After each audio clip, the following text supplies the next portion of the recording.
These are the 10 best exercises for you to build muscle ranked. I'm going to give you the first 7 as quickly as possible, but stick around because the last 3, if I can never touch a machine again, I would definitely keep these no matter what.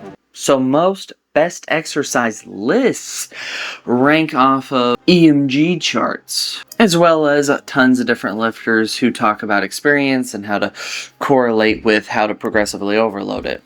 These, for me personally, have been the most convenient, easy to progressively overload, and giving me very notable results from these movements. So this is a personal experience list. So we know we talked about stretch-mediated hypertrophy, progressive overload, and a whole bunch of other things.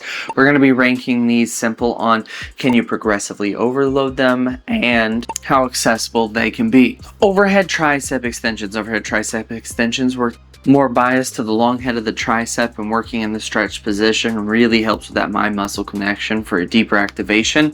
The reason why it's so low on this list is because it's harder to progressively overload it, because it is a bit more of an intense movement, and having your elbow straight up is a little hard to control as it gets heavy.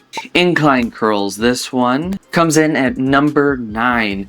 So being able to lean back on an incline bench, putting your arms back behind you, put your biceps in a lengthened position, which again, for me personally, working more in a lengthened position, 1, is great for safety once you get used to it. 2, it's amazing for activation.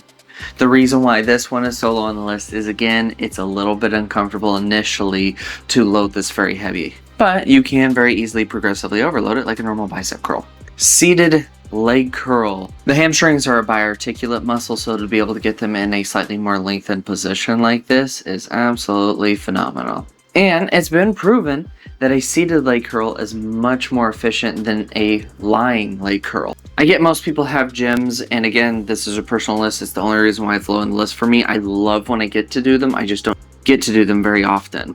Leg extensions definitely deserve a spot on this list, especially for the rectus femoris activation, and it's really one of the more unique movements that allow you to actually build the full quad, versus even squats can't do that. So I love it. It's super stable, very easy to progressively overload, and it has a very, very nice feeling too, aside from the next day from being sore. Those DOMs get ya. Single arm row. Now this could be cable or dumbbell. I'm not super specific on this one. I do dumbbell. It's what I have access to on a more regular basis. It is personally, because of the range of motion, the activation, the deep stretch, and the additional muscles that you recruit and utilize for this movement are elevated, and I personally love it. And you get a little bit of core in there if you get a deep enough rotation with your single arm row. Incline dumbbell press with the bench around 30 degrees, which shows for more clavicular fiber orientation activation. It is just ideal for growing the upper portion of your chest. And if you get a little bit of a reverse grip and almost kind of like a tiny fly, the stretch and activation, that mind muscle connection you get right up under the clavicle for those upper fibers, it is unparalleled. Now, we're starting to get into the upper half of the list here. So let me know down in the comments if you agree or completely disagree. So I'm in the middle of editing the video that you're currently watching, and I have to say, introducing at number 4, we have a high row. Now you can either do this and accomplish this through kind of a lat pull down variation or a high row machine. The lat engagement, the movement, it's stable, it's secure, it feels phenomenal. I have to give it number 4 before I get to my top 3. Alright, so those 7 are going to keep you, they're going to build you, they're going to help you progress. However, these top 3 allow you to build anywhere, anytime, and push yourself. Any gym, anywhere, forever. So coming in at number 3, we have Romanian deadlift. You can do this with any sort of weight implement, and if you get the form correct and the proper cues, the posterior chain activation and recruitment, plus the lengthened position of the hamstrings, the glutes, and the core recruitment is a full body builder. The reason why it's Romanian deadlift versus regular deadlift is there's a lot less ego attached to the Romanian deadlift than there is to the deadlift. So it's going to be easy to progressively overload without ego lifting as often. This one is just a full body wonder. It's great for the forearms, the grip, the upper back, the lats, lower back, core, which includes the glutes, hamstrings, and just overall getting that posterior chain activation and getting it to communicate and work together, which is a big thing that I like. Bulgarian split squats, as long as you have something roughly knee height, maybe a little higher, maybe a little lower, you're going to be able to do these anywhere, anytime.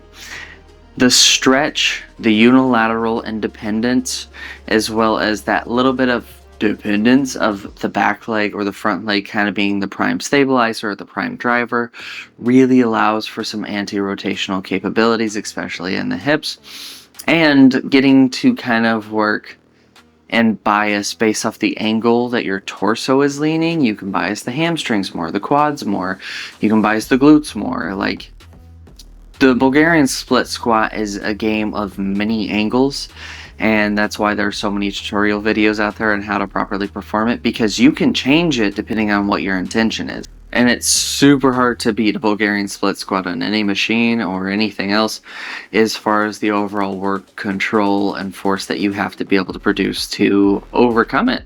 Before we get to number one, I want to talk about some honorable mentions. Lunges, Cossacks, hip abductor adductor machine. I would say preacher curls, but I ain't on that train, so you take that one away, okay? You do what you want to do. Lateral raises, everyone wants boulder shoulders. They want a wide, broad shoulder base. Skull crushers, tricep pushdowns, crunches, dragon flags, lat pull downs, pull-ups. These are all absolutely phenomenal. They're amazing.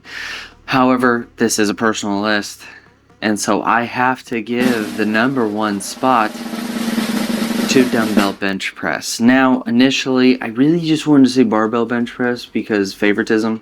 I love barbell bench press. It's one of my favorite exercises. And honestly, I grew quite, I'm sure you can see my shirt popping around, a chest from just bench pressing and not doing a lot of dumbbell work. However, experience and science all say the same thing. Dumbbells get a better activation than barbell does. And that's because greater range of motion, more stability needed. It's going to take more focus and more drive, and you're going to get in a more advantageous position with dumbbells versus a barbell. So if you want to grow your chest, when in doubt, dumbbell bench press. And the nice thing is I'm talking about standard flat. I'm not talking about decline. I'm not talking about incline, as incline did have its own position earlier, and that's because it usually gets very neglected. I'm sure you can think of a lot of influencers that do have a lot less up top and a lot more at the bottom. So also notice that all of those, the top three, were free weight additions, and that's just so you can do them anywhere, anytime, forever, and you'll be able to constantly progress it, overload it, and get a little bit more intentional about the activity. Some gyms don't have certain pieces of equipment, which might be better than others. So I love going free weights, because when in doubt, a gym's going to have some dumbbells at least. Getting the proper activation with the proper stimulus, the loadability that constantly keeps you going and moving up and up, are these two main factors that we're looking at a lower end of constant progression. Are we going to be able to use these exercises to be able to grow, build muscle? Yes, no, 100%. That'll prevent you from needing a list of 50 plus different exercises and different machines for you to optimize your gains. Honestly, you just need a simple few. Now, I left so many different variations of exercises out, and there are some that I absolutely love, but I know for a fact people will not agree, because I've had people work out with me and try some variations, and they do not feel it the way that I feel it, which simply tells me it is something that works for me because of how I lift and how I grow and where I'm at in my lifting journey. But comparable to everyone else, it's not there. And a lot of it would be more orientated around back exercises, specifically maybe more upper back than lower back, or even just lats in general. So this is what I strongly urge, is get very comfortable with using free weights first and foremost, because it's very accessible and relative to a lot of gym equipment, especially if you don't have gym access, or you're nervous about going to a gym, or you just don't want to go to the gym for one reason or another. is getting free weights is that cheap entry-level point where you can do it at home, you can do it anywhere you go, you bring the dumbbells with you, the kettlebells with you, the loadable, adjustable, whatever, barbell, this, that. The free weights just gives you a very, very nice carryover. Now for bodybuilding specific, you're going to want to be able to isolate on machines pretty often so you can try to safely, very controlled, focus on overloading muscle to drive the intensity up, constantly progress with more mechanical tension, and continue to build and push yourself. And as long as your recovery, your nutrition, and your training and everything is right, then you will see results. So I know the list is super controversial, but let me know down in the comments, what would your top 10 be? Did you agree with mine at all? Do you hate the ones I picked? Do you like them? Or what would be your top 3? Like, listen, I understand there's so many different ways to look at the list that I just made, and I love understanding other people's perspective about what they prioritize when they're lifting. And I just want to know. I want to know. Did I do good? Did I do good?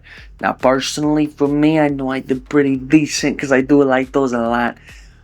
But did I do good? I'll see you guys in the next video. Thanks for joining me today. Hopefully you guys agreed. If not, I'll hear about it. But I'll see you guys in the next video. As always, stay growing and stay smart. Of course, stay silly. I'll catch you all in the next video. Till then, later. Oh, I'm tired.